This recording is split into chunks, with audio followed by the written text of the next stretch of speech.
हे भगवान, आज फिर देर हो गई। रोज सोचती हूँ कि आज जल्दी चली जाऊंगी, लेकिन रोज देरी हो जाती है। सिर पर भारी सी टोकरी लिए काजल तेज कदमों से स्कूल की तरफ बढ़ी जा रही थी। फिर कुछ ही देर में वो एक बड़े से स्कूल के गेट के पास आकर रुक गई। मसाला अमरूद खा लो, मसाला अमरूद खा लो। काजल जोर जोर से आवाज लगा रही थी ताकि बच्चे उसकी तरफ देखें, और फिर 2 बच्चे उसके पास आए। अमरूद तो सुना था, पर ये मसाला अमरूद क्या है? अगर ऐसी बात है तो लो, आज मसाला अमरूद भी खाकर देखो। चलो, तुम्हारे लिए 2 प्लेट बनाती हूँ। काजल के मसाला अमरूद देखकर रिंकी और पिंकू के मुंह में पानी आ रहा था। और फिर लो, अब ये तैयार है, खाकर बताओ तो। अरे वाह, क्या बात है, ये तो बिल्कुल ही अलग है। हाँ रिंकी, इसका स्वाद ही अलग है। मजा आ गया। मजा आ गया ना? मैंने कहा था कि मस्त लगेगा। हाँ दीदी, अब से आप रोज आना, हम तो इसे रोज खा सकते हैं। ये मेरा भाई है पिंकू, हम इसी स्कूल में पढ़ते हैं। ये लो आपके पैसे। ये कहते हुए रिंकी ने काजल को पैसे दिए और फिर वो दोनों वहाँ से चले गए। थोड़ी देर बाद कुछ और बच्चे भी काजल के पास आए और उन्होंने भी मसाला अमरूद खाया। काजल की बहुत कमाई तो नहीं हुई थी, पर उसने इतने पैसे जरूर कमा लिए थे कि वो शाम को खाना खा सके। अगले दिन फिर से स्कूल के सामने मसाला अमरूद खा लो, मसाला अमरूद खा लो। इस बार काजल छुट्टी होने से थोड़ा पहले ही आ गई थी। छुट्टी होते ही रिंकी और पिंकू फिर से उसके पास आ गए। अरे वाह दीदी, तुम तो आ गई, कब से बैठी हो? अभी बस 10 मिनट ही हुए। दीदी, वो हमारे लिए एक ही प्लेट लगाना आज। क्यों, क्या हुआ? हमारे पास पैसे कम है ना, बस इसलिए। कोई बात नहीं, लो, ये तुम्हारी प्लेट और ये तुम्हारी प्लेट, और अगली बार जब पैसे हो तब दे देना, ठीक है? थैंक यू दीदी। काजल ने नुकसान झेल लिया था, लेकिन फिर भी उसके चेहरे पर मुस्कान थी। अब वो ये सोच रही थी कि कुछ और बच्चे आए तो उसके नुकसान की भरपाई हो। फिर एक दिन जब काजल स्कूल के सामने बोरी बिछाकर बैठी थी, तभी वहाँ एक कार आकर रुकी जिसमें एक औरत बैठी थी, और वो काजल और उसकी टोकरी को ध्यान से देखने लगी। काजल ने उस औरत को अनदेखा किया और आवाज लगाने लगी, मसाला अमरूद ले लो, मसाला अमरूद ले लो, मसाला अमरूद खा लो, मसाला अमरूद खा लो। उस दिन भी काजल की अच्छी बिक्री हुई। अगले दिन फिर वही कार उसके सामने से गुजरी और उसमें बैठी औरत उसे घूरते हुए निकल गई। काजल को ये बात अजीब तो लगी, लेकिन उसने फिर से अपना ध्यान मसाला अमरूद बेचने में लगा लिया। फिर अगले दिन, ये औरत भी अजीब ही है, रोज यहाँ से गुजरती है, पर ना तो मुझसे कुछ कहती है और ना ही कुछ बताती है। पता नहीं क्या चाहती है।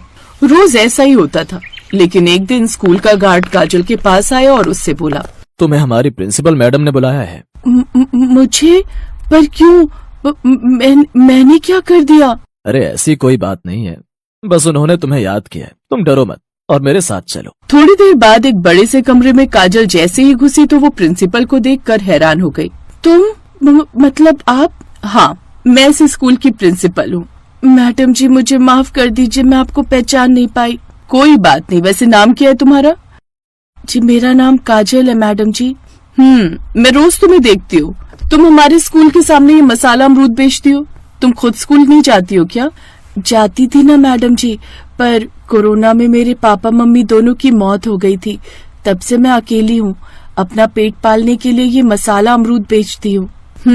जानती हूँ मैं, और ये भी जानती हूँ कि हमारे स्कूल के बच्चे रोज तुम्हारे पास आकर तुम्हारे मसाला अमरूद खाते हैं, जो कि उनकी सेहत के लिए ठीक नहीं है। नहीं मैडम जी, मतलब हाँ।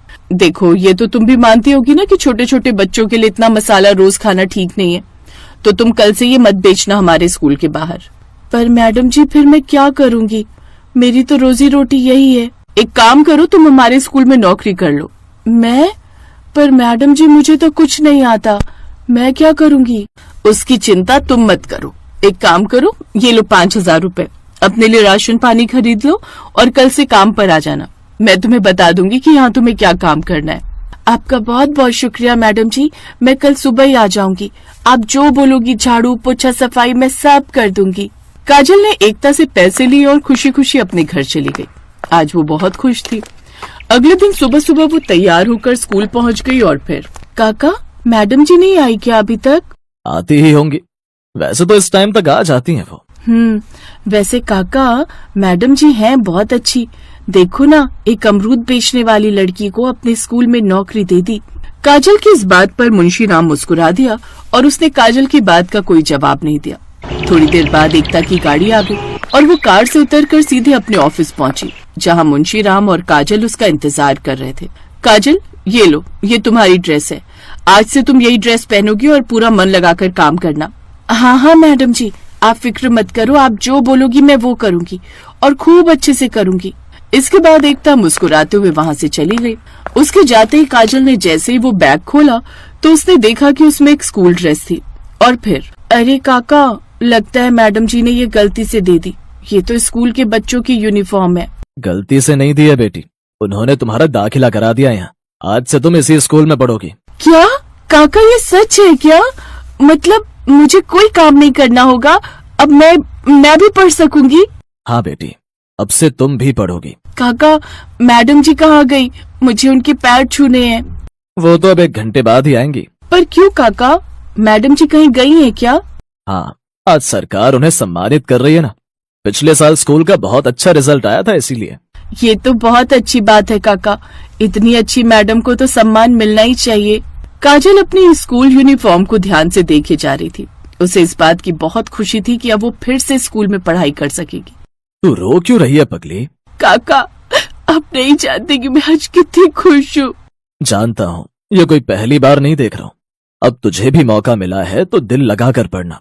क्या पता कुछ सालों बाद तू यहाँ की प्रिंसिपल बन जाए। मैं गरीब अमरूद बेचने वाली और इतने बड़े स्कूल की प्रिंसिपल, कैसा मजाक करते हो काका? सही बोल रहा हूँ। तू जानती है, आज से 30 साल पहले तेरी ही तरह एक लड़की स्कूल के बाहर मसाला अमरूद बेचती थी।